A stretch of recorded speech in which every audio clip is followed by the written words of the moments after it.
जय हिंद मेरे प्यारे दोस्तों। आज मैं आपको कक्षा 10 प्रश्नावली 6.3 का प्रश्न संख्या पहले का हल कराऊंगा। कह रहा है बताइए कि आकृति 6.34 में दिए त्रिभुजों के युग्मों में से कौन कौन से युग्म समरूप है। उस समरूपता कसौटी को लिखिए जिसका प्रयोग आपने उत्तर देने में किया है तथा साथ ही समरूप त्रिभुजों को सांकेतिक रूप में व्यक्त करना है। यहाँ सांकेतिक रूप बहुत ध्यान रख रहा है, तो चलिए पहले मैं समझा देता हूँ इस प्रश्नावली को कैसे सॉल्यूशन करेंगे। तो एक रफ कॉपी ले लेते हैं। तो ये रहा रफ कॉपी। देखिए हमें समरूपता कसौटी पढ़ना है इस प्रश्नावली 6.3 में। समरूपता कसौटी कौन कौन समरूपता कसौटी पढ़ना है।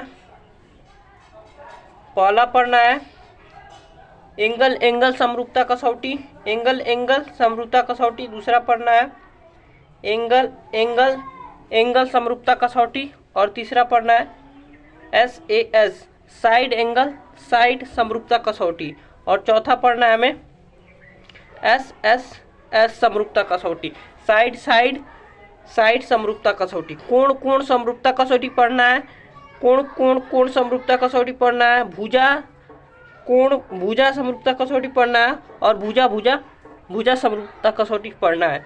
देखिए जब भी हमें दो त्रिभुजों को समरूप करना होगा, मान लीजिए त्रिभुज एक ए है और एक त्रिभुज ए है, तो ABCPQR अगर हमें इसमें इन दोनों त्रिभुजों में हमें दो कोण, मान लीजिए कोण P और कोण A और कोण Q और कोण B, तो हम कर देंगे कोण कोण समरूपता कसौटी से त्रिभुज PQR समरूप है त्रिभुज ABC के। यहाँ सांकेतिक रूप बहुत जरूरी, कोण P बराबर कोण A है, कोण Q बराबर कोण B है और कोण R बराबर कोण C है। मान लीजिए लिखते हैं, तो लिखेंगे त्रिभुज PQR, मान लीजिए कोण R बराबर है कोण C के, तो लिख देंगे समरूप है कोण AB त्रिभुज ABC के। यहाँ देखिए अगर यहाँ आप देखें लिख देते हैं, यहाँ मान लीजिए 30 है, यहाँ भी 30 है और यहाँ हमारे पास 70 हो गया और यहाँ 80 हो गया, यहाँ 70 हो गया और यहाँ 80 हो गया। तो हमको देखिए कोण P लिख देते हैं, कोण P बराबर है कोण A के, कोण Q बराबर है कोण B के और कोण R बराबर है कोण C के। तो हमें सांकेतिक रूप में लिखना बहुत जरूरी है, यानी कोण P बराबर कोण A है, यहाँ पर कोण P बराबर कोण B नहीं लिख सकते हैं, अगर लिख देंगे तो गलत हो जाएगा। और इसी प्रकार लिखेंगे त्रिभुज PQR समरूप है त्रिभुज ABC के। इसको ऐसे नहीं लिख सकते हैं, त्रिभुज PQR समरूप है त्रिभुज, इस ऐसे नहीं लिख सकते BAC के, ऐसे गलत होगा, ये गलत है। इसको ऐसे भी नहीं लिख सकते हैं, PQR समरूप है त्रिभुज ABC लिखे थे ना, तो इसको ऐसे भी नहीं लिख सकते, CBA भी नहीं लिख सकते हैं, CBA भी नहीं, ये भी गलत है। देखिए कोण P और यहाँ कोण C, कोण P का मान कोण C के बराबर है, कोण P का मान कोण C का मान तो कोण R के बराबर है, तो गलत हो जाएगा।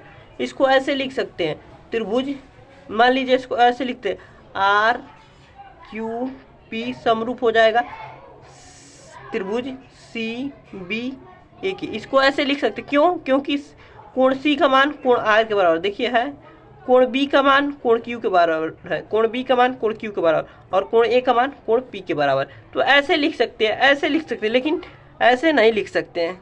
ठीक है, मुझे आशा है कि आपको समझ में आ गया होगा।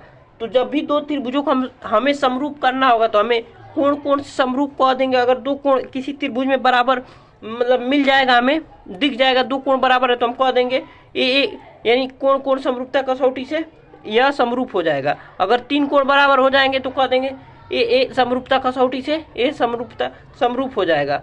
और एक कोण दो भुजा मिल जाएगा तो उसे SAS समरूपता कसौटी से कह देंगे समरूप होगा। और तीन भुजा बराबर मिल गए तो हम कह देंगे SSA एस एस एस समरूपता कसौटी से समरूप होगा। अब देखिए जब भी हमें इतना ही हमें पढ़ना है, इसका प्रमेय सिद्ध करने को आता नहीं है, 6.3, 6.4, 6.5 दिया उसको समझा रहे हैं, उससे ज़्यादा समझ में आता नहीं है और इसे आसानी से बन जाता है। इतना समझा रहे, इतने प्रश्नावली आसानी से हो जाएगी। अगर हमें कह देगा त्रिभुज ए बी सी समरूप है त्रिभुज पी क्यू आर की, चाहे कोई भी समरूप हो जाए दो त्रिभुज, तो हमारे पास इतना चीज आसानी से क्या हो जाएगा, कोण ए बराबर कोण पी हो जाएगा, कोण बी बराबर कोण क्यू हो जाएगा और कोण सी बराबर कोण आर हो जाएगा।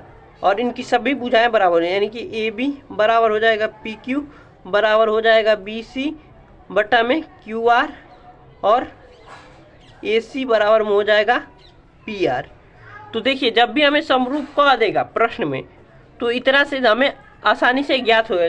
जैसे कक्षा 9th में आपने पढ़ा था, जब भी सर्वांशम कहता था तो कोण और उसकी सभी भुजा बराबर हो जाते थे। उसी प्रकार यहाँ कक्षा 10th में हम जब समरूप कह देगा तो हमें इतना चीज ज्ञात हो जाए, क्या, सभी कोण बराबर सभी भुजाओं का अनुपात बराबर, सभी कोण बराबर सभी भुजाओं का अनुपात। जब भी प्रश्न में ऐसा कह देगा तो सभी कोण बराबर और सभी भुजाओं का अनुपात बराबर हमें मिल जाएगा। अगर हमें समरूप दिखाना है, कहेगा कि त्रिभुज ए बी सी समरूप त्रिभुज पी क्यू आर को कीजिए, कहेगा कीजिए, तो हमें 3-4 चीज से दिखा देंगे। दो कोण दिखा देंगे तो कह देंगे समरूप है त्रिभुज ए बी सी समरूप है त्रिभुज पी क्यू आर के, या 3 कोण दिखा देंगे तो कह देंगे त्रिभुज ए बी सी समरूप है त्रिभुज पी क्यू आर के, या हम एक कोण और 2 भुजा समरूप दिखा देंगे तो कह देंगे त्रिभुज ए बी सी समरूप है त्रिभुज पी क्यू आर की, और ऐसे ही 3 भुजा बराबर है तो कह देंगे त्रिभुज ए बी सी समरूप है त्रिभुज पी क्यू आर की। लेकिन अगर प्रश्न में कह दिया हमें इतना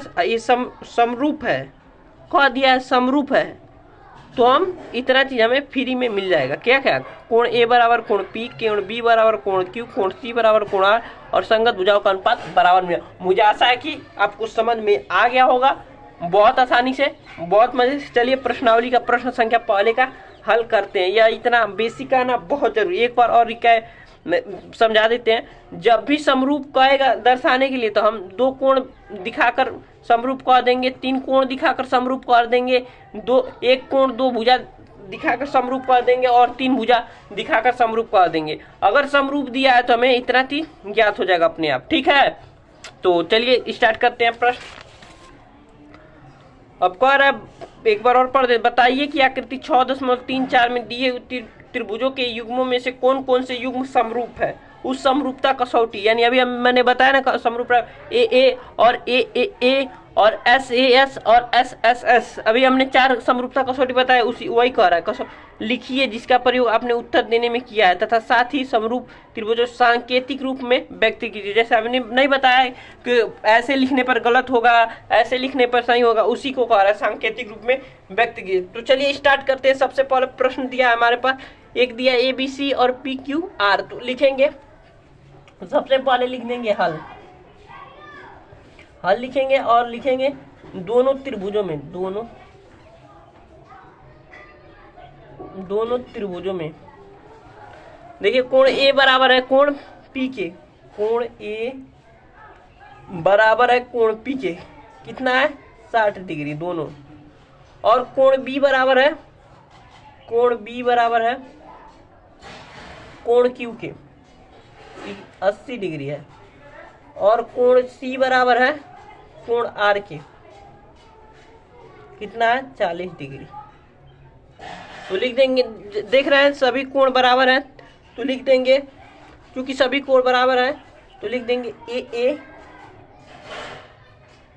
समरूपता कसौटी से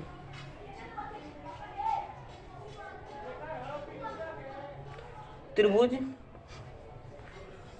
ए, देखिए लाइन से जो लिखना है बहुत जरूरी, ए बी सी समरूप है त्रिभुज पी क्यू आर के, इति सिद्धम लिख देंगे। ऐसे पेपर में करेंगे तो आपको फुल मार्क्स मिलेगा। यही ना हमें व्यक्त करना था सांकेतिक रूप में, हमने बहुत आसानी से और बहुत मजे से कर दिया। मुझे आशा है कि आपको समझ में आ रहा हो। देखिए क्या कह रहा है, उस समरूपता कसौटी का प्रयोग लिखिए जिसका उत्तर आपने देने में किया। तो हमने उत्तर देने में कौन सा ए समरूपता कसौटी का प्रयोग किया। क्यों किया? क्योंकि तीनों कोण बराबर है। और का साथ ही समरूप सांकेतिक रूप में व्यक्त कीजिए। देखिए हमने सांकेतिक रूप में व्यक्त की दिया, त्रिभुज ए बी सी, ए बराबर पी दिया है, बी बराबर क्यू दिया और सी बराबर आर दिया। तो इसी को सांकेतिक रूप कहते हैं। ठीक है, अब चलिए दूसरा क्वेश्चन सॉल्व कर लेते हैं। ए क्या है? त्रिभुज। सबसे पहले लिखेंगे हल, लिखेंगे दोनों त्रिभुजों में ये दूसरा डाल देते हैं। अब देखिए इसमें दिया है आपको, देखिए ध्यान से देखेंगे, इसको ध्यान से करना पड़ेगा। देखिए 2 है यहाँ पर और 4 है यहाँ पर, 2.5 यहाँ पर है, 5 यहाँ पर और 3 6। जैसे दिया वैसे लिखेंगे। ए बी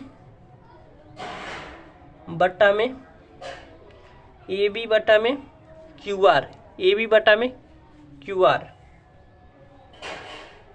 तो ए बी का मान कितना हमारे पास 2 और क्यू आर का मान 4। काटेंगे तो आ जाएगा 1/2। 2 करने 2 2 दूना 4, 2 करने 2 2 दूना 4। ठीक है, और पुनः आप देखेंगे, देखिए ए बी लिए है ना, ए बी। अब बी सी लेंगे, बी सी बट्टा में आर पी लेंगे, आर पी। बी सी का मान कितना दिया है 2.5 और आर पी का मान दिया है 5। तो कितना हो जाएगा 1/2। पुनः हम लेंगे पी क्यू नहीं, पहले तो यहाँ से लेंगे सी ए या ए सी, सी ए ही ले लेते हैं, सी ए। और उसके बाद बट्टा में ले लेंगे पी क्यू। ठीक है, तो सी ए का मान देखिए कितना दिया है, सी ए का मान दिया है हमारे पास 3 और पी क्यू का मान दिया है 6। तो काटेंगे तो 1/2 आएगा। अब यहाँ सांकेतिक रूप से लिखना बहुत जरूरी है। पहले देखिए सभी भुजा बराबर है तो लिख देंगे, क्योंकि सभी भुजा बराबर है तो लिख देंगे एस एस समरूपता कसौटी से, एस एस समरूपता कसौटी से त्रिभुज। अब यहाँ से ये सांकेतिक रूप लिखना बहुत जरूरी है। ए बी सी समरूप है त्रिभुज क्यू आर पी के।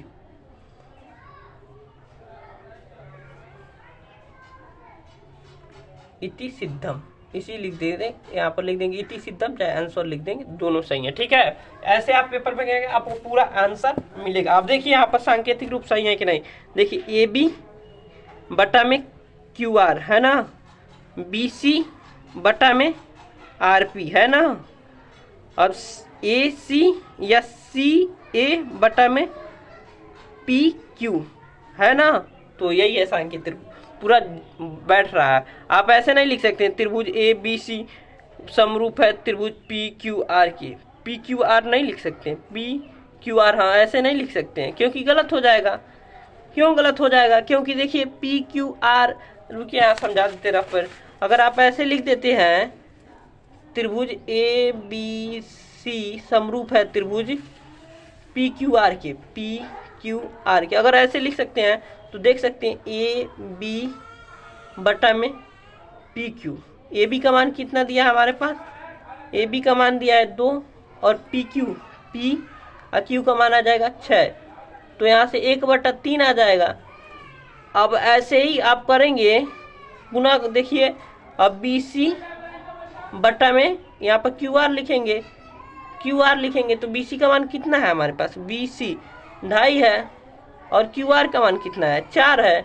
तो कहाँ समरूप होगा? देख रहे हैं कि इनके अनुपातों का मान बराबर ही नहीं आएगा और ये गलत हो जाएगा। तो ऐसे कभी नहीं करना है, सांकेतिक रूप में लिखना है। ठीक है, तभी आपको उत्तर सही होगा। अगर पेपर में ऐसे करके आएंगे तभी नंबर मिलेगा, अगर आप ऐसे लिख दिए ना तो काट दिया जाएगा। ठीक है, मुझे आशा है कि आपको समझ में आ गया हो। इस वीडियो में मैंने बहुत डिटेल में समझा दिया है। मिलते हैं अगली वीडियो में प्रश्न संख्या पहले के भाग 3 और 4 के साथ।